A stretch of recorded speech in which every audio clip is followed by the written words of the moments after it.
I'm just getting some information in here, Alex, that I want you to talk about. Again, this is just coming across. It says as protesters gathered outside the White House on Friday night in Washington, President Trump was briefly taken to the White House underground bunker for a period of time. Again, that's according to a White House official and a law enforcement source. He was there for a little under an hour before being brought upstairs. It is not clear. It is unclear if Melania Trump and Barron Trump were also taken down with him. Things got a bit serious. He was there for a short time. Tell us about that. That is only done when there is a real emergency at the White House, Alex. That's just an extraordinary development that you're right, Don. We've just learned about in the past few moments, reported by CNN's White House team.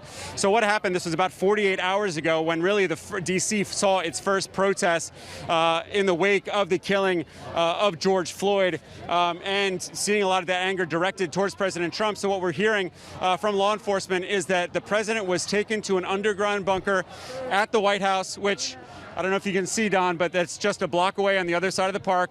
The president was taken to an underground bunker, presumably by Secret Service. And as you mentioned, it's unclear whether that was along with his wife Melania and his son Barron.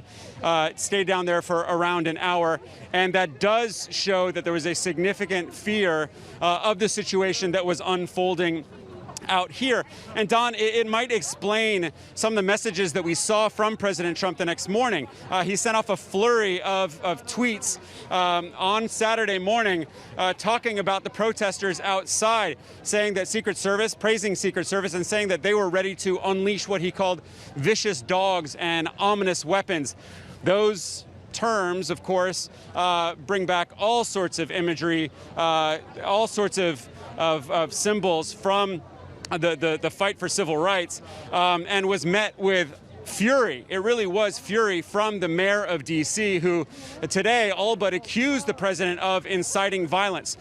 Don, there's a very tenuous relationship between the city of Washington, which hosts the federal government, and the mayor has relatively, during this pandemic, been quite soft on President Trump, but she unleashed on him, saying that he was scared and alone, and like I said, all but accused him of inciting violence, saying that he's being extremely divisive. So, of course, the hope is that these protests, which, as I've noted, have been almost entirely peaceful today, don't devolve into more violence. But clearly, those around the president on Friday night felt that the protests had gotten violent enough to warrant taking the president down into that underground bunker in the White House.